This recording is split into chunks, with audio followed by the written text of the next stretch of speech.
Lawyers of Reddit, what is the dumbest thing your client has done to ruin a case? Before we start, don't forget to subscribe to the channel so you don't miss the next videos. I wish you a pleasant viewing experience. Story 1. Not a lawyer, but law student and legal intern.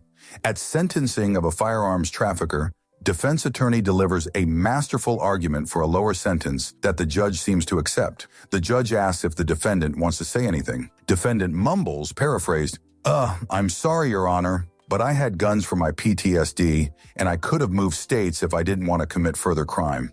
Needless to say, the judge didn't go for the defense sentence and chewed defendant out lightly for what he said. That's running. Story 2. Nally, in law school, the Y is for yet, but my dad, when he was a prosecutor, told me one time a bunch of cops executed a warrant on an apartment unit. The problem was they also searched other units, which they didn't have a warrant for. He had to throw out the evidence because it wasn't admissible, and the cop in charge went into loving detail. I recall my father comparing it to a novel. In his notes on what happened, he immediately requested never to work with that dumb, his words, ever again. This was also in the 70s, 80s, Newark, so it was during the start of the war on. Story 3. No one's going to see it at this point, but I have a nice one. Not a lawyer, I just work for one. Before I started working for him, he had a client whose issue was a dispute with their neighbor over the neighbor allegedly encroaching on their property at street level. The two lived on a private street that the neighbor owned. He managed all the curbs and such for it and had all the deeds, survey, etc. to establish his claim. A few months into my job, the boss dumps her as a client because the neighbor filed suit against them and he doesn't do litigation. Cut to almost a year later. The former client filed a bar complaint against my boss saying he shared confidential info with the opposing attorney that compromised the case. He didn't. Dumbass ex-client provided the email by their own damn self.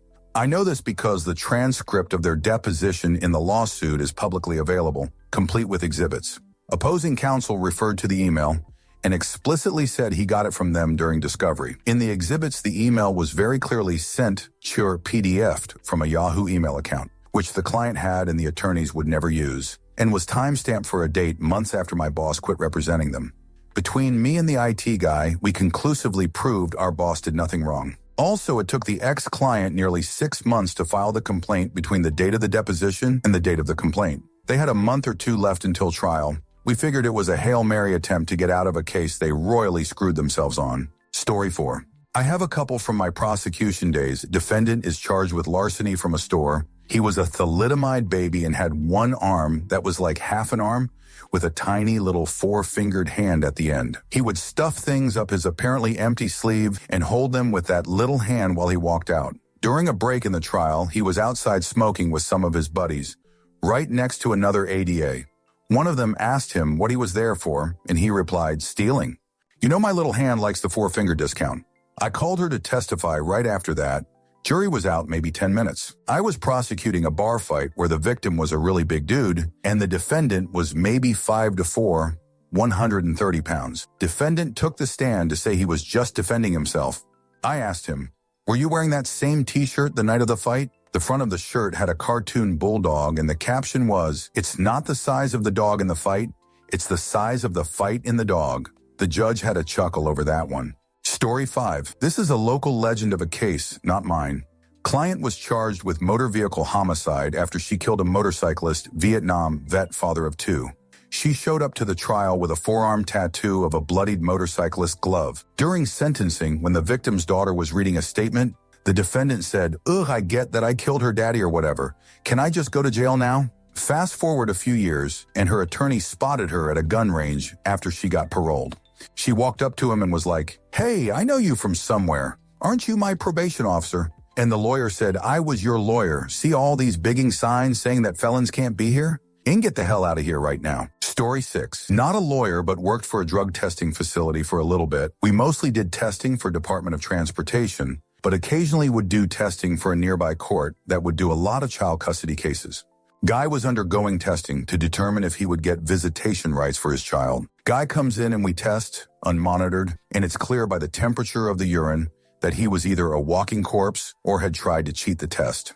Rather than own up to it and schedule another monitored test, he decides to leave and come back at the end of the day and try to threaten, intimidate the owner of the testing facility at gunpoint in the parking lot.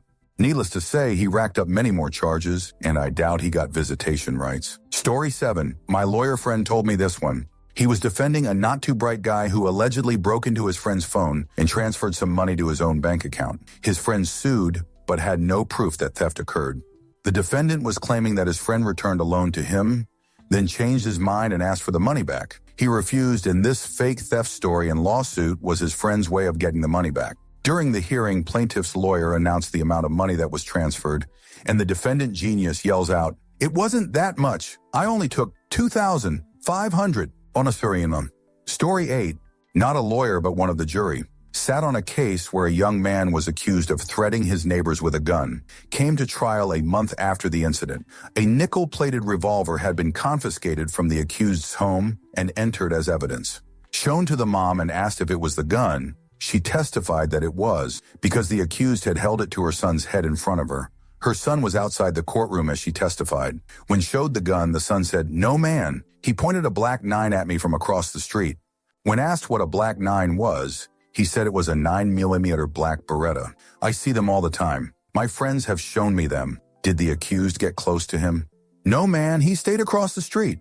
Idiot Mon and son had obviously made up the story, as they admitted they had never liked the accused since he was a kid, and they had over a month to sync up their stories. The charges about threatening the neighbors were dropped, but the young man was convicted of handling his dad's gun, his own admission, because his mentally ill dad demanded he take the very sick family dog out to the desert and end its misery. Young man was still on probation for an earlier minor problem and was not allowed to touch a firearm. Probation was revoked. Story 9. Armed robbery trial. In my state, this is a potential life offense. The defendant had been acquitted of an armed robbery a couple years earlier, so he thought he was an expert at criminal defense. He insisted that he testify. Under cross-examination, he got irritated at the prosecutor. Suddenly, he blurted out, "Hey man, I beat the other armed robbery, and I'll beat this one." The judge gave him 8 to 15 years. Story 10. A mom was losing custody of her third kid, the last one she still had custody of. And during the first court appearance, she was, "Oh my God, I love him so much. That's my child. What'll I do without him?" etc., as you would expect.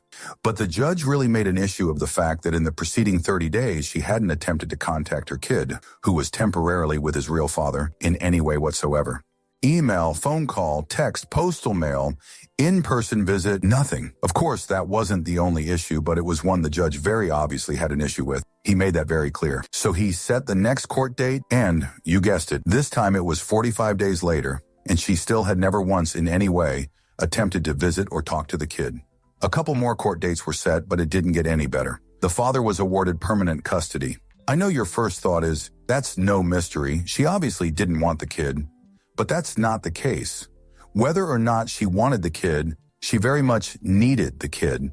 Her housing situation and about half her income was based on her having a child. To lose the kid, she lost mostly everything else too. She had a few clothes and her car, but not much else. So yeah, it was seriously in her interest to retain custody of that kid. To sabotage her own case the way she did took a special kind of stupid. Story 12. NRAL was surrendering due to active warrant, so I'm sitting in gallery waiting for my chance to talk to bailiff. Guy 2 pews in front of me takes out a fifth of what looks and smells like tequila, starts chugging it. A guy up front happens to see that has mouth completely open. We lock eyes in disbelief. He starts going for second chug. Bailiff looks over, runs to him, grabs bottle, tells something to judge. Bailiff holds up the liquor. Judge asks him for name. He gets it. Looks for his file, says, "Oh, you here for public intoxicating. Okay, I'm finding you guilty. And in contempt of court, in drinking in a courthouse, I'm ordering a $1,000 fine, plus court fees, and 5 days no time off. Bailiff arrests this man now." Bailiff takes him away. Gallery laughs. Story 13. I never thought I'd be able to contribute. My ex-husband and I had 50-50 custody of our kids. Ex's GF was crazy. Every weekend he had them was an issue. Luckily for the kids, it didn't last long. Ex's GF sexted my 17-year-old. I brought him to court for sole physical and legal custody. I present the paperwork, Ex doesn't deny it, and the judge says, "You're still with her?" Needless to say, I have raised my children to be strong, independent adults. Story 14. So not a lawyer, but a correctional officer. I wrote up an inmate one night for being inappropriate. A few weeks later, I got a phone call from the disciplinary captain. He was running major court, and this particular inmate had got a consul substitute to help defend him. We get through the formalities. The consul sub starts to question me, asked me how I identified him, asked if he had a cellmate, and the like. I told her I used the building roster to ID him, and that he did have a cellmate. Now, here comes the funny part. She asked how I knew it was him. I go, well, 1, he was lying on his bunk, and his cellie was on the floor, and 2, he is black, and his cellie is white. I could just hear defeat in her voice when the captain asked her if she had any more questions for me. Story 15, disability insurance case. Client claimed full disability due to back pain and inability to walk for more than 30 minutes. We advised him that the opposing attorney often hired private investigators to surveil our clients, so he should avoid all the strenuous activity. This idiot goes on to play 18 holes of golf for over 4 hours. Needless to say, they got him on photo and video, and we dropped him immediately. Story 16, was on a jury. Guy was suing someone else for damages after a car accident. Claimed to be wheelchair bound for the rest of his life. 2 days of witnesses included a shady doctor. Last day, the judge says all rise for the jury, and the dumbass stood up out of his wheelchair. His attorney looked like he saw a ghost. Story 17, I've got 2 awesome ones. Client confesses on the record that he committed fraud and threatened to kill someone and their whole family. And client gives video footage of himself assaulting his ex-wife to the police because he thought it would somehow, magically, exonerate him. When I pointed this out to him, he still insisted on a not guilty plea and instructed me to tell the court that he was justified. Story 18, Nalbut worked in courts for 17 years. Best one I recall is a teenage boy appeared before the magistrate for the first time wearing a shirt emblazoned with a big finger and the words "Fern Authority." The magistrate sent him home to change his shirt and was very clear that it was only the fact that he was 15 that saved him from a night in the cells. The walk home was an hour, it was Australian summer, 38 degrees, and he was ordered to be back in court that arvo. He never wore that shirt to court again. Story 19. Not a lawyer, but my niece filmed her mother, my ex-Sil, chucking bowling ball-sized rocks at my brother's truck. Ex-Sil screamed, "Stop filming! You're violating my privacy!" and continued chucking rocks. She was a fitness instructor at the time and was obsessed with kettlebells, so she was doing some real damage. Ex-SEL gets arrested for domestic violence, pleads not guilty, goes to court. The video evidence produced in court was a total surprise to her lawyer. Ex-Sil was charged and had to do probation. She still doesn't think she did anything wrong. Story 20, Ianel, but was subpoenaed to testify in a case and ended up watching a couple other cases before it was our turn. One in particular really caught my attention and has stayed with me, though some details are fuzzy. It was about 8 years ago. Guy had reported his girlfriend for domestic violence or something, claiming she had tried to hit him with her minivan. Guy gets up on the witness stand and spins a whole new story that simply wasn't possible. Or let's say he said that girlfriend tried to sideswipe him with their van as he stood at the edge of the driveway. The assistant DA asked him to clarify, stating her understanding was that girlfriend had tried to pin him between the front of the van and the garage door, but only failed because of a patch of ice in the driveway. Not the actual scenario. I just remember the accusation was she tried to run him over in their driveway and that an ice patch was involved. Guy responds that no, he was telling the real story now and that the original story isn't what happened. Ada says, "So you lied then or you're lying now? Which is it?" "Oh, I was lying then," or something to that effect. Whole case was dropped and he ended up being the one going back to jail in handcuffs. The girlfriend never had to say more than a few words, and those were just confirming who she was and did she understand why she was there that day. Story 21. Immediately before a trial, I was sitting at counsel table with my client, an older cranky guy that owned a roofing company.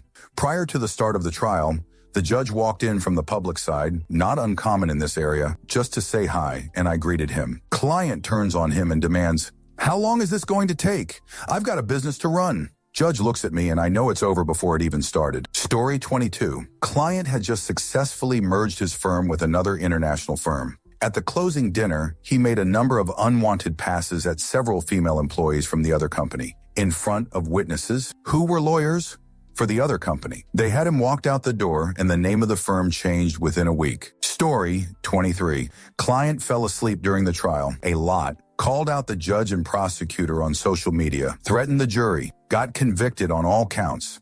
I think he's going to fire me tomorrow. Pretty sure he's going to claim innocence during pre-sentencing, which will lead to a stiffer sentence. Story 24. I, Anal, but was in Massachusetts small-town traffic court for expired sticker. Courtroom filled with dozens of assorted stop sign violators, etc. A NY State Supreme Court justice was called for his speeding violation just before my case. After the judge made it clear that all his excuses, trying to swat a wasp, etc., and he was going to have to pay a fine and get dinged on his driving record, he started ranting about how this hick town with its kangaroo court did not know how to show proper respect to this distinguished jurist in their midst. Everyone looked around at each other, eyes wide, mouths agape, like, can you believe this? Well worth the long drive to the courthouse. Great entertainment. Story 25. I know, but I had to sue my mother because she was withholding consent to get my grandmother health care because she got on board the anti-vax, anti-doctor, anti-pharma, anti-government, anti-science, pro-weaponized conspiracy theory train. She was such an idiot about it that from the moment I knew I'd have to sue her, I'd send her an email for more information on her sources or a text message with an innocent-sounding question that would lead her to incriminate herself. Stuff like, me. When was the last time Grandma got a shot? Mom. I told them I didn't want them injecting her with that poison back in January, and see, she's been fine ever since. Or... Me, did you talk to Dr. Smith about suspending Grandma's meds? Mom, I don't need some brainwashed pill-pushing doctor telling me how to care for my mother. The affidavit was nearly 30 pages long, and it was savage and damning. My mother called no less than 20 different law offices as far as 100 kilometers away, and when the court date came, she had zero representation. Not a single lawyer wanted to take my mother's money to defend her. In between submitting the affidavit and the court date, I also discovered that my mother used Grandma's savings to pay off her new Mercedes. My lawyer brought it up during the trial, and the judge asked my mother if she knew that it could be referred for a criminal prosecution for fraud, and that the affidavit I provided could be used to prosecute her for elder abuse. She said nothing. At the end of the day, my lawyer suggested making a punishing settlement offer. We did, and she surrendered almost all control over my grandmother's affairs. Story 26. Not a lawyer, but briefly a prosecutor. The defendant was a young nurse who had forged vaccination documentation, which was necessary for daily life during the pandemic. For the record, she was not being prosecuted for not getting vaccinated, just for forging documents. Her lawyer just let her speak. The evidence was overwhelming, so our questions just related to how bad her crime was, which determined the sentence. She said she forged it because she was scared for her existence. The judge and I assumed she meant her job, which would have been a pretty good reason for a low sentence. Asked her what she meant. She started telling us her existence meant she wanted to go clubbing and to bars and cafes, and getting tested every time was expensive. 2 were our test. She got the usual sentence plus asshole tax for choosing clubbing over public health and safety as a nurse, when she could have just gotten tested. Story 27. Not a lore thing, but kinda along the same lines as being a dumbass. I was arranging a legally binding mortgage deal for a client who had experienced a lot of bad credit due to dishonest business practices, so I discovered later. The deal was all ready, property purchase agreed, bad credit refinance to enable them to get out of the mess they were in and get their finances straight in around 5 years, and they bounced the $150 check for the application fee to the lender. DOH. Story 28. Not a lawyer. I was in court divorcing my ex-husband, and he had sent me some really awful texts accusing me of having with the judge. It was truly insane and vulgar. I had printed them and entered them into evidence. I was doing my divorce pro se because I couldn't afford a lawyer. Ex admitted he sent the texts, rather proudly. The judge reads them aloud, stone-faced, deadpan. He stops and stares at my ex. I'm biting my tongue, trying not to laugh because both ex's attorney and adult son are face-palming. Ex begins to say he was angry, and the judge cut him off. I didn't ask you anything. He then chews out my ex for his disgraceful words. Ex tries to interject, and the judge told him, "One more word and you'll leave here in orange." It was glorious. Story 29. Client got frustrated with the DSS attorney and said, "It's all my fault. I did it. It's all my fault." When asked a very basic question, I've never had less control of my facial expressions than I did in that moment. All I could think of was all of my law school professors who said, "You'll never get a Perry Mason moment when the accused just admits to the crime on the stand in some big dramatic fashion." Liars. Story 30. Appointed case. Client pulled that sovereign citizen bullshit when testifying at trial, both against my advice. You know, challenging the court's jurisdiction, stating that the law does not apply to him, etc., etc. Where do you live? I exist at the moment, right here in this courtroom. Allegedly, his status as a nightmare client rivaled Trump. Jury was clearly stupefied by his beliefs and behavior. G's all around, but lower court, so the judge declared a mistrial. Back to square one, but I managed to get out. Story 31. Not a lawyer, but I was in the courtroom supporting a friend in his lawsuit against another guy who had hit him across the face with a beer bottle, knocking out 4 of his teeth. My other friend who was with him at the time was testifying about what happened. We were all teenagers. My friend's lawyer was doing his direct examination, and he showed my friend a picture of his client, my other friend who was hit after the assault, and asked if he looked like this prior to the assault. My friend who was testifying didn't know what prior meant, but he used his context clues to determine that prior meant after, because why would anyone ask if he looked like that before he was hit with a bottle? It was so obvious that the bottle had done the damage to his face after all. So, all that to say, my dumbass friend answered yes. My friend's lawyer tried to clean it up by rephrasing, but he still used the word prior, and he kept answering yes because he didn't understand what he was being asked. The assailant's lawyer gave a flurry of asked and answered objections, and the plaintiff's lawyer had to move on. My friend lost his lawsuit. This was almost 30 years ago, and we still give my buddy about the word prior. It drives him crazy, and rightfully so. Dumbass. The funny thing is that said dumbass is actually a pretty smart dude, but he has negative levels of common sense. Story 32. Not a lawyer, but I was actively involved in an ongoing case regarding a client who was being charged for attempting to sexually assault a clinician with a witness. Sure.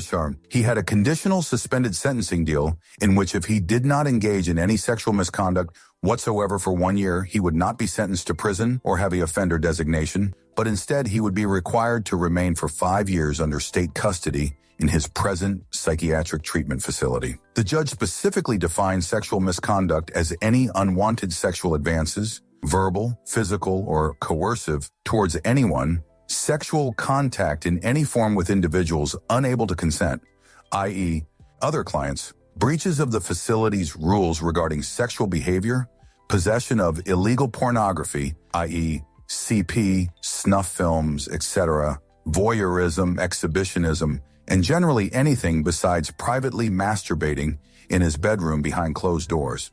Like 2 months in, he had the brilliant idea of propositioning a staff for nudes, and then he threatened said staff with a fraudulent formal complaint when she ended the conversation. We reported it to the state, and he went back to court where he attempted to plead not guilty by insanity, but the judge immediately threw that out due to a recent psych evaluation indicating competency, and reminded him that he had the power to send him to prison for at least 5 years. Instead, he gave him, sort of, one last shot, but extended the probationary period to 2 years, gave him a DMO, dangerous mentally ill offender, status, and said if he did one more thing, he'd get the maximum allowable prison sentence. The judge was over him and made sure he understood that. He did comply with this to the point of refusing to work with female staff altogether, as much as he hated men in general. But as far as I know, he'll have the DMO status for a very, very long time. Story 33. I knew a woman who threw herself against a car in a parking lot and blamed the husband so that she could get more custody of the very young kids and more money. Her bruises were on her right arm, but when she told the story under deposition and in family court, the bruises were supposed to be on the left arm. Probably the dumbest human alive. Edit. Also, and here's the dumber part, she visited an attorney beforehand, took detailed notes on how to get full custody and lots of money, and the notepad was discovered by the husband about a year later.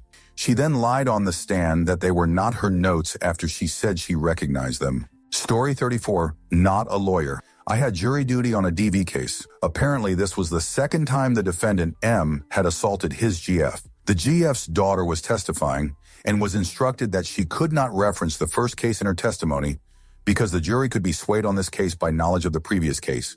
She said something about he first case, her eyes got wide, then she started crying, and they declared a mistrial. This was the second time she did this.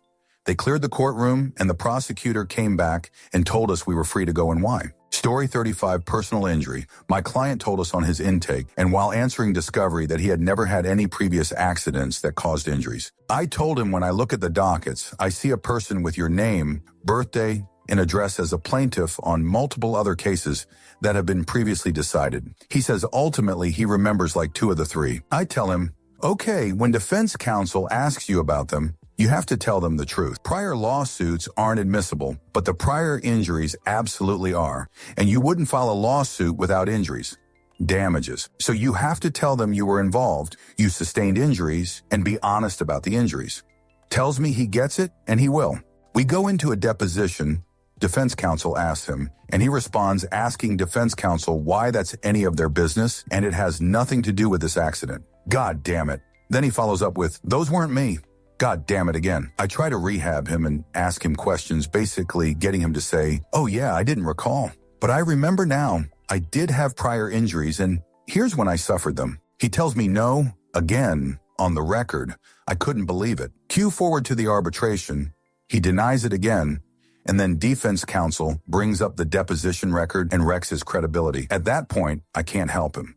He gets a fat 0 as the arbitration panel found he couldn't prove causation. It was a rear-ender. Liability is a home run. I could have even argued aggravation, but no, he just couldn't help himself but to pretend the prior accidents never happened. Story 36 in law school currently, but the craziest thing I've seen so far was when I was working for the DA in undergrad. This was in 2022 when Zoom court appearances were more common. The defendant was appearing on charges of violation of a DVPO, but he was obviously near the plaintiff while he was on Zoom. You could hear the woman's voice in the background, prompting the judge to ask him to show his room. The judge then asked the PD to check the plaintiff's house for the defendant, and sure enough, he was there. Totally ignorant behavior. Story 37. My brother got a DUI while I was in law school. I went to municipal court with him to try to help out as best I could. Not to get too far into the legal weeds, but there are two kinds of DUI in my state. One based on a breath test result, and another based on just looking and or acting drunk, but with no breath test results. My brother was charged under the latter. His defense was that he was parked on a sloping gravel parking lot beside a lake, and that the reason he appeared unsteady on his feet was because of the terrain, not because he had been drinking. I think we had the judge pretty well convinced, which is why, at the end of the case, the judge asked my brother one final question. Son, had you consumed any kind of intoxicant that night? Well, when my brother replied that he had smoked just a tiny bit of a joint, there was audible laughter through the courtroom. After which, as was no surprise to anyone, my brother was found guilty. Story 38. This doesn't ruin the case, but in asbestos litigation, after so many decades, the trusts for settlements are drying up. We sue dozens of defendants, and they all share the responsibility of paying the settlement in different percentages as ruled by the court. All the time, we get angry calls looking for the man with his name in the building, who is dead, demanding why their check is only $1,700, as if their entire case amounted to that. Then they see our cut. 40% does seem ridiculous. This drives them battier. They refuse to see that our firm has hired dozens of workers who made that check get delivered. It's not like the firm does nothing, and it's not like this is so easy that you don't need a lawyer. They refuse the payment in protest. Sorry you're misunderstanding. But since you lack the common sense that 60% of something is better than 0% of nothing, I just shake my head. Story 39. I had a client whose first language was not English. I knew this. The opposing attorney knew this. OA was decent, not annoying. So for deposition, we begin to make sure a translator is there, but the client is absolutely insistent he does not need one. Multiple discussions, we finally say no translator. Now my client could converse in English fine, and I never had difficulties understanding him. I prepped him, made it absolutely clear that if he did not perfectly understand the question, rephrase it. Get to the depot. About an hour in, client gets asked a series of questions he clearly doesn't understand. Answers anyway. Basically states that his own claims are not strong. I ask for a break, but under the rules, the OA is allowed to finish his line of questioning. OA didn't overdo it or anything, but did finish the line. Take a break, tell my client that it's basically over. While we could, in theory, rehabilitate him, there is no way it will go over with a jury. We ended up settling for half of what was the initial, quite low offer. While it hasn't come up again, if I have a client not want a translator with that level of insistence, I'm going to make them put up an extra retainer, even if the case is contingency. Story 40, NNAL, but I went to the courthouse to observe and watched a family court proceeding where the father insisted the mother's gratuitous sexual habits put the children at risk. The mother insisted she never participated in any of them when the kids were around. The father pulled out iMessage logs of her texts, where she was performing voyeuristic actions, and blatantly said the kids were watching TV in the other room. The wife's only response was that she didn't know the husband could access her texts. She was still using his Apple ID. The judge wasn't impressed by her lies to his face. Story 41. Lawyer licensing candidate here. This didn't necessarily ruin the case, but my principal completely changed his opinion of a client after these events. When I was still in law school, I was working with a solo practice criminal defense lawyer. Not once, but twice, two separate clients asked him if, in reference to me, he brought his girlfriend or wife with him. He was in his late 40s, and I was in my early 20s, but have a bit of a baby face. Both dudes were being charged with sexual interference, i.e., touching of an underage person. They both got convicted at trial. We weren't surprised. Story 42. Nail, but got to watch our asshole neighbor dig himself into a hole. So this dude moves into a quiet on-island suburb of Montreal and immediately starts acting like he's in Texas. Fences in his front yard, gets a bunch of aggressive dogs, drives a giant truck, builds a giant pool and deck covering half his backyard. This deck is legit higher than the network of hedges and elderly fences around everyone else's yards. So, a bit obnoxious and definitely not fitting in. But you do you. We try being friendly. His girlfriend and daughter are nice, but a bit standoffish, but he rebuffs all interaction, which is fine. The next summer rolls around and he installs a giant sound system on his giant deck. My mother has pretty bad sensory issues, so she can't be outside while the sound system is on. And unfortunately, he and his family have a habit of leaving it blaring while they go inside or even leave the house completely. So she politely asks him to turn it off when not in use. He utterly flips his lid about being told what to do. He gets a bigger sound system, installs it on his roof pointing directly at us and plays it at max volume 12 hours per day every day. At this point, even with windows closed, it's triggering my mom's sensory issues inside the house. So my mom starts documenting everything. She calls in noise complaints regularly, but the cops go to his front yard and don't see or hear his setup. He retaliates by playing his music more. But my mom isn't easily cowed, so this just keeps going. Finally, the two really nice female officers in the department end up responding. They come to our house, confirm that it's too loud and clearly malicious. They check my mother's log. This is clearly harassment, so they go to have a word with him. They go to his house. He opens the door and tells them to get off his property. They tell him they have every right to be on his front doorstep and they just want to give him a warning. He calls them sexist slurs and sets his aggressive dogs on them. So the police officers retreat to their car and write him up for assaulting a police officer. They also ask the SPCA to check on his dogs. SPCA comes and finds out he's keeping illegal numbers of dogs, breeding them and neglecting them. They talk to neighbors and the elderly couple next door say they've seen him beat his dogs, but he threatened them not to tell. So the SPCA takes his animals, write him up for animal cruelty, and tell the police about the threats. Police comes back to ask more neighbors about threats. Turns out he's been dumping his pool water into another neighbor's yard and threatening her so she doesn't report it. So police log that and contact bylaw about the bad pool setup. Bylaw comes over and notices his deck is super illegal, as is his front yard fence. So they fine him and make him take them down. Oh yeah, and the police talk to the GF and daughter and discover some DV. So they get connected to resources and leave. He decides to contest everything, so it all ends up in several different courts. His first lawyer decides to play games with scheduling, so witnesses will stop showing up. Turns out that doesn't work against a retired couple, my very motivated mother and our paralegal neighbor. He fires that lawyer and lies to the next one. Ends badly, so he represents himself. That goes about as expected. Last I heard, his GF got the house, and the whole thing ended up costing his a huge amount. Unfortunately, the GF did take him back, but she seems to be calling the shots now, so IDK.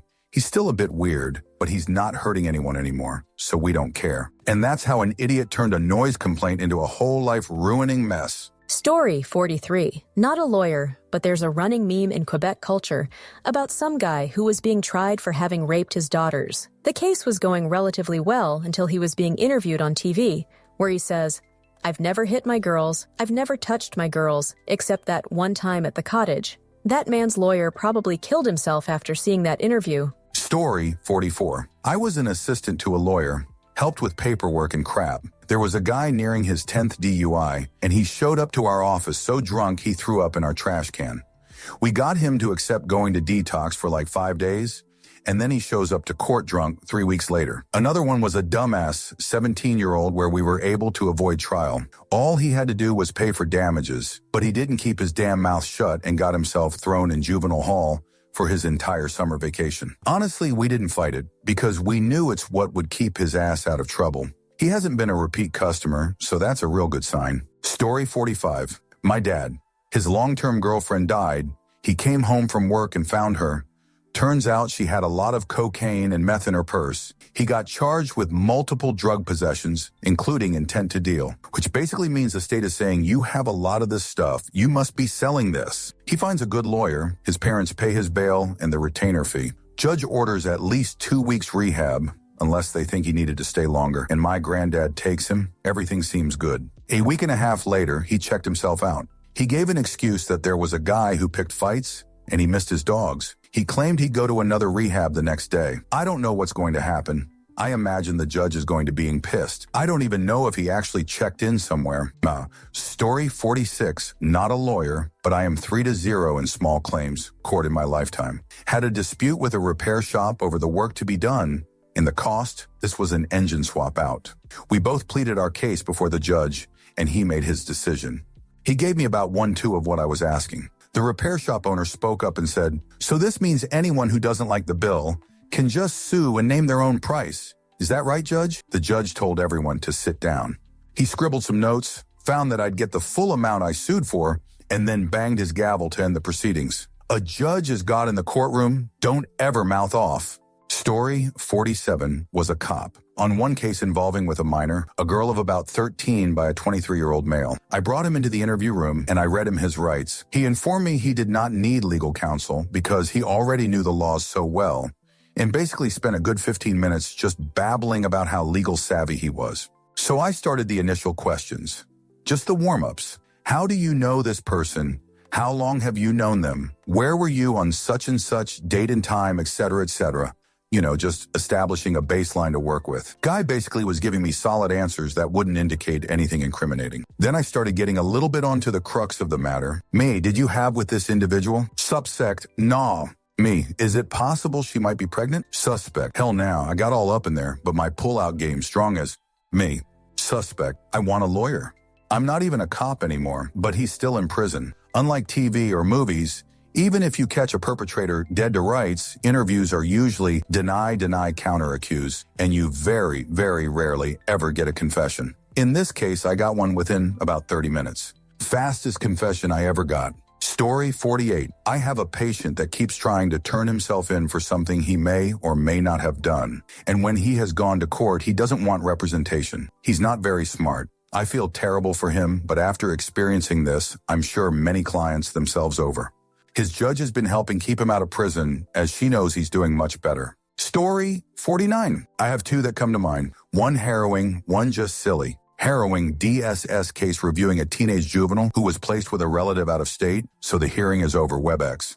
Juvenile flips out at the relative during the call, to the point where the relative locks herself in the bathroom and, with the phone video still running, everyone in the courtroom can see the juvenile breaking down the bathroom door to get to her. So now not only is the juvenile taken out from living with a relative and placed into foster care, but he also received criminal charges.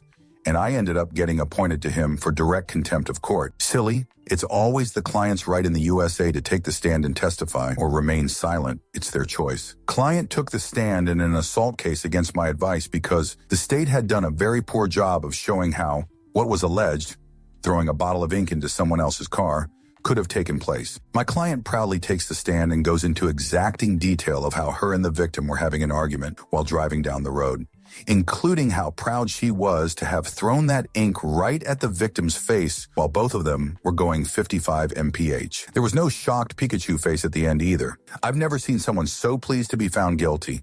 She really did just want to go onto the stand to brag. Story 50. I used to be a clerk at a law office. One of the attorneys was representing a man who was the trustee for his deceased mother's trust. Client claimed that his siblings were upset and suing him because he'd spent a lot of trust money on their mother's end-of-life care, and they were only claiming he'd mismanaged her funds because they were mad there wasn't a ton of money left to divide between them. At first glance, it did seem above board.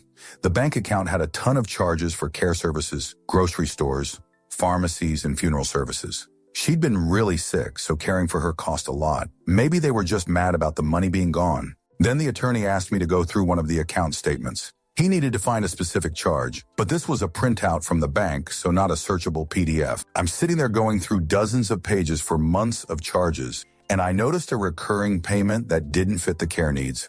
I asked the attorney, Did client's mom have a computer? He said no, she was elderly and almost blind. She didn't have anything technical except a TV and a landline. I showed him the subscription payment, and he said, "What's Zoosk?" Answer, it's a dating site. Turns out, client, who was married, was cheating on his wife and hiding the dating app subscription by charging it to his mother's account. That in turn made every other charge suspect, because were those grocery store payments for mom's food, or was he getting flowers for his woman on the side? Was the department store charge for mom's pajamas? Or did he get someone's secret some sexy lingerie? I left the firm before the case resolved, but when I left, it didn't look good for client. Also before I left, his wife filed to divorce him. Luckily, we had a good divorce attorney too, so he didn't have to go looking. Story 51. I had a client lean back in the witness chair at trial and prop his feet up on the witness stand. Additionally, though, I asked him to please not discuss his shoe size. For some reason, it was a favorite topic of his. He decided to still add in that he has size 14 feet. I suspect for one afternoon he showed up after drinking. Needless to say, the judge found him to have no credibility. I had another client turn down a settlement process that started with the highest opening offer I have ever received, millions, and was higher than what the client had asked for as the final number in the previous negotiation, and much more than client would ever get at trial.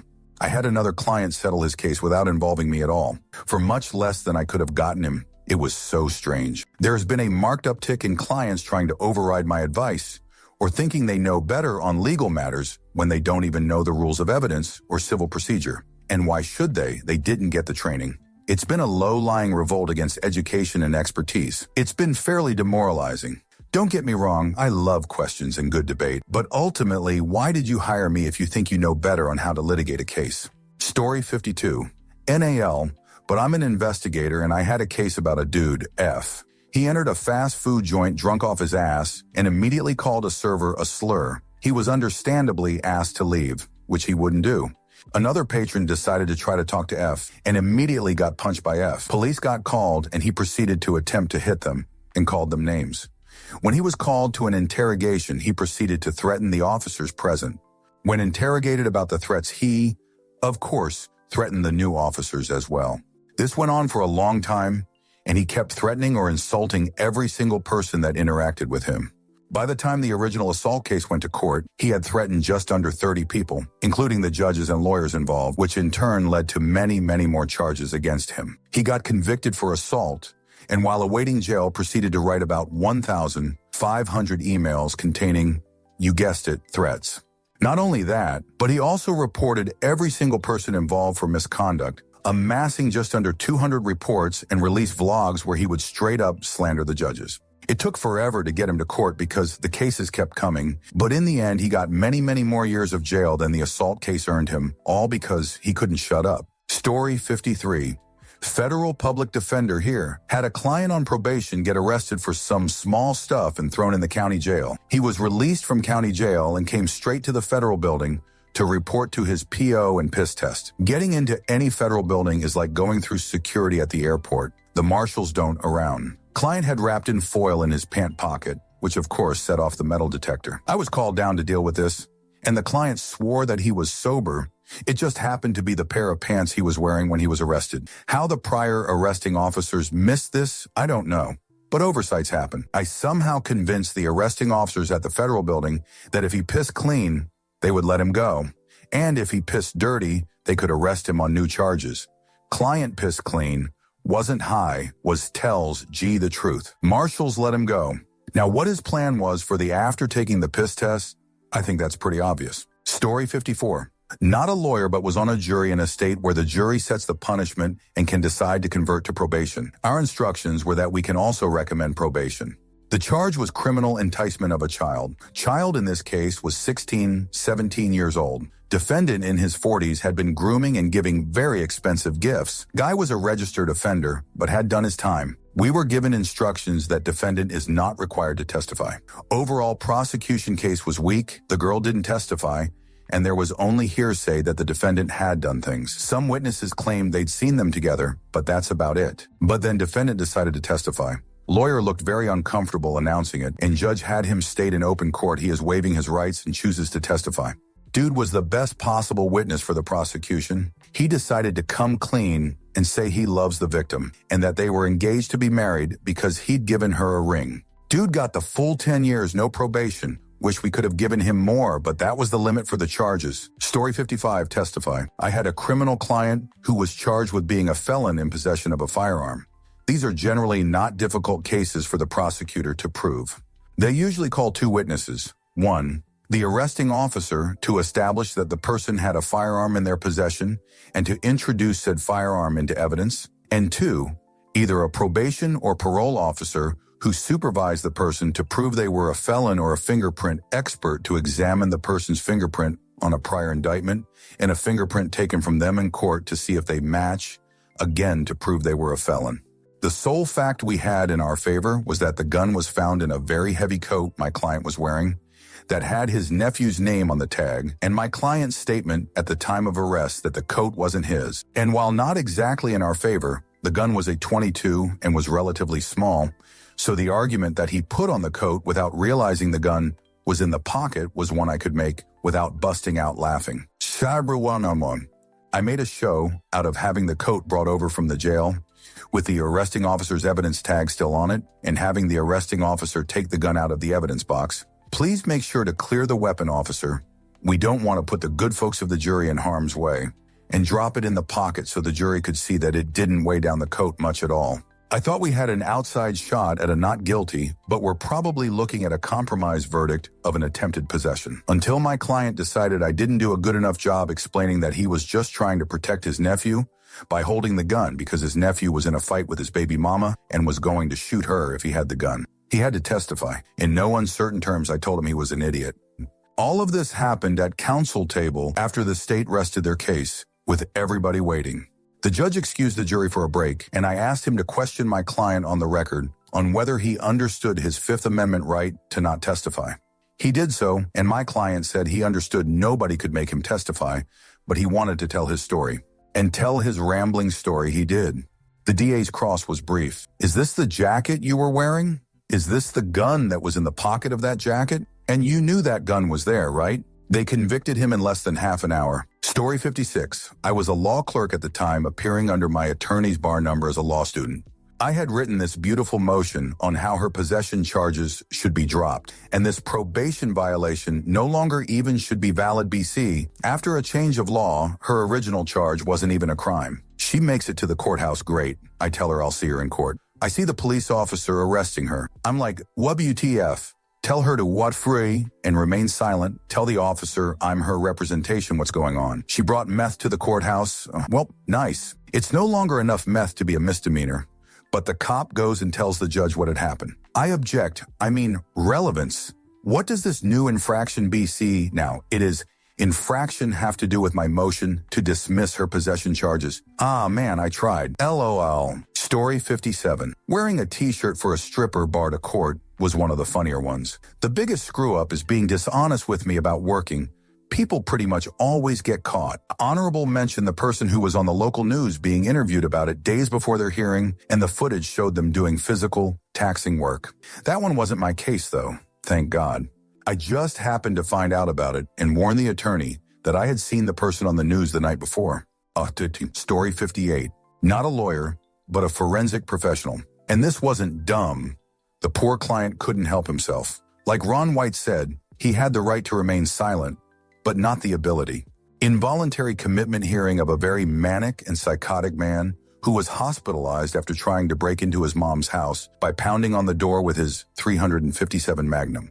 After going into diagnosis and mental illness, etc., at length the prosecutor rested his case having literally forgot to ask the doctor if this man met criteria to be committed. The defense attorney, with a surprised smile, was about to ask the judge to dismiss the case. Basically, he had won when his client hauled on his sleeve and they had a heated, whispered conversation. The attorney informed the judge that his client was demanding to testify against his advice. After cautioning him that his testimony was not required, the poor man took the stand and launched into a rambling, angry rant about a myriad of disconnected, delusional thoughts until stopped by the judge. His last sentence was, "Oh, and your honor, make them give me my gun back." He was committed. Story 59.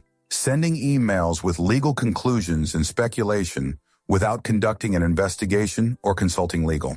Something to the effect of, "Oh man, I can't believe that building burned down. That's millions of dollars worth of damage. It was probably because of the equipment the company manufactures. We're so screwed." In this case, it actually wasn't the company's fault, but it wouldn't matter in a trial because that's going to be an email shown to the jury on a big screen. In this case, you just rush to a settlement before litigation even starts because there's a high probability of losing, spending millions in attorney's fees. Story 61 in and out, but I'll share what happened during my custody dispute. Basically, my ex-wife is such a hothead that when she found out I have an actual say in mediation in the courtroom, she popped her top and rage blurted that if she wasn't going to be granted custody and child support automatically because she is the mother, then the mediation was pointless and she might as well just give up custody to me then and there. The chiding the judge gave her for that was the professional equivalent to a tapestry of profanity that was last seen hanging in orbit somewhere over Lake Michigan. And yes, now that the dust has settled, our daughter lives with me full time. Story 62. My ex was in court against me. We were deciding on how much to pay a month on arrears. Had some difficulties after divorce. Big surprise. The judge was explaining how my ex gets more in child support than anyone in the court. I didn't have a lawyer look over my divorce decree, second worst decision I've ever made. I was paying $600 more than the child support calculator said. The judge said she wanted a number that I was able to pay. My ex then slammed the desk and yelled, "I object," like they say in the movies. Her lawyer's jaws dropped and the judge couldn't believe it. The judge then directly addressed her, and while she was explaining, she rolled her eyes at the judge. The judge then threatened contempt and cut the amount paid per month by 60%. It was absolutely insane to watch. The judge then had the bailiff escort her out. My ex is extremely spoiled by her multi-millionaire parents and is a terrible person. My kids are more than taken care of, so her acting like that didn't hurt the kids at all, besides the fact that the kids have to live with her. Story 63. I'm not a lawyer, but I seen a funny one yesterday. A public defendant was protecting a dumbass person whose crime was driving with a suspended license. The idiot was on a Zoom call driving, while everyone in the courtroom can see him, even the judge. Judge called him out on it, and the public defendant agreed that the idiot was driving while in a live courtroom session, supposedly on the way to the doctor's office. I mean, you couldn't wait till you were parked or outside the car. Story 64. I am not crazy. I know he swapped those numbers. I knew it was 1,216. One after Magna Carta, as if I could ever make such a mistake. Never, never. I just couldn't prove it. He covered his tracks. He got that idiot at the copy shop to lie for him. You think this is something? You think this is bad? This chicanery? He's done worse. That billboard. Are you telling me that a man just happens to fall like that? No, he orchestrated it. Jimmy. He defecated through a sunroof. And I saved him. And I shouldn't have. I took him into my own firm. What was I thinking? He'll never change. He'll never change. Ever since he was 9, always the same. Couldn't keep his hands out of the cash drawer. But not our Jimmy. Couldn't be precious Jimmy. Stealing them blind. And he gets to be a lawyer? What a sick joke. I should have stopped him when I had the chance. And you have to stop him. Story 65. I was watching a video earlier that told a story of a guy who was representing someone that was already tried for the crime that they were trying to try him for. He was so excited because lawyers rarely get to enter the plea for that. Another scumbag lawyer stole his client the day of the trial, promising he wouldn't get jail time. New lawyer plead guilty, as he always did. Judge sentenced the guy to 30 days until the judge found out about the prior conviction and increased it to 90 days. Story 66, not a lawyer, but was working hand in hand with our company legal team. Guy working at my company claimed to fall off a ladder and seriously injuring his back while working alone, which is against company policy, with nobody else around and doing a task that he wasn't supposed to be doing. Regardless, we had to take these claims seriously. Do all the paperwork, he gets sent to doctors and specialists, blah, blah. We end up having to put him on light duties. Guy was working in the office just doing paperwork and parts ordering. Working part-time but still collecting full paychecks. This goes on for a few months. Guy claims he's not getting better and now has more complaints about the way he's being treated at the office. Claims he's being bullied at the office. Claims the chairs we had hurt his back more. Just saying a bunch of BS. Still claiming his back injury is very severe. He can't sleep properly. Has troubles using the bathroom. and how this injury completely changed his life. This type of injuries can really screw your company and keep you from getting in certain projects. Well, middle of summer, I'm at a softball tournament with some friends. Guess who's playing? This guy. I watched him swing a bat multiple times, sprint to run bases, and diving around to catch balls or slide. I got a couple videos, called our legal team, let them know our findings, sent the videos to them, and well, case was closed very shortly after that. Truly couldn't believe how shitty and also how stupid some people could be. Regardless if he truly was injured or not, you can't tell doctors you can't sleep properly because of back pain, then be swinging a baseball bat the very next weekend. Story 67 NAL, but worked in digital forensics for a bit. As part of training, I looked at an old case. It was part of a famous one that Reddit definitely knows about, so I'm going to keep this as inspecific as possible. Our particular case was being hired by the defense for a public figure, being accused of knowing about some bad behavior by those below him. State criminal investigators make an image of his computer and analyze that. Say they found this and that deletion software to prove that he was erasing relevant data, so he couldn't be culpable. State DA made a big press conference signing the indictment. I have a good amount of help desk experience, so I looked at the names of the deletion software and immediately recognized them as simple malware that had snuck onto his computer. Then I looked at the paperwork from the 2 times the state investigators looked at his computer image. The hashes were different.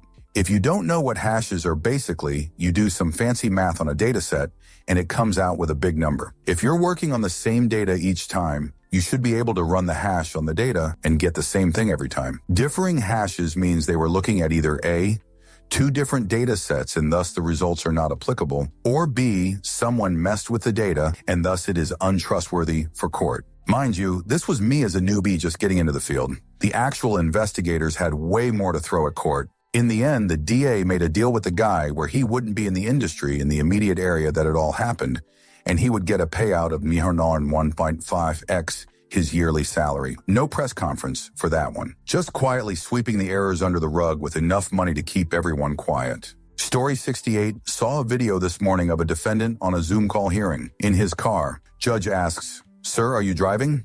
Defendant, "Yes, sir, I am parking right now." Attorney, "We ask that this case be adjudicated." Judge, "Well, we are here for a driving on a suspended license charge. He has no valid license, and he is driving. Sir, you will report to jail no later than 6 p.m. today, or there will be a bench warrant for your arrest." The guy's face when he realized. Story 69. In a civil contract dispute, I had a client who insisted on pushing the case to trial. His case wasn't great, but it was essentially going to end up being his word against his opponents. They were arguing about whether they had made a deal. My guy said yes. The other guy said no. My guy consistently told me he was going to give great testimony, and he was going to bring another witness who could corroborate what he was saying. Well, neither of them showed up for trial, so I had to go through the whole process without any evidence to present. Needless to say, we lost. My guy paid his bills relatively promptly, and I've never been back in that court. It was just weird to me that my guy spent what, to most people, would be a lot of money on what turned out to be, essentially, a rich person's game of chicken. Story 70. Oh, I can't believe I'm late to this party. I started at a new law firm that was in the middle of a long, false advertising litigation. Our client, defendant, maintained that their advertising claims were supported by a scientific report written years before that now no one could find. The scientist who'd run the test said he remembered doing them but could not remember the results. The case progresses to trial, and at the close of plaintiff's evidence, my client's CFO burst into the federal courtroom holding, not, a copy of the report that he had found in the back of some cabinet he was cleaning out for God know what reason. Pandemonium. Plaintiff calls for mistrial. Judge is banging his gavel. Parties are yelling at each other across the aisle. My boss is objecting into thin air, and no one is listening to anyone. The report supported literally nothing in the advertising. Great evidence for plaintiff's case, confirmed everything they claimed in the complaint. We got dragged for like 10 million in losses. I left the firm shortly after, in part BC. I was convinced that my boss and the CEO had burned what they thought was every last copy, and I still think the CFO kept one and did this on purpose BC of beef with the CEO.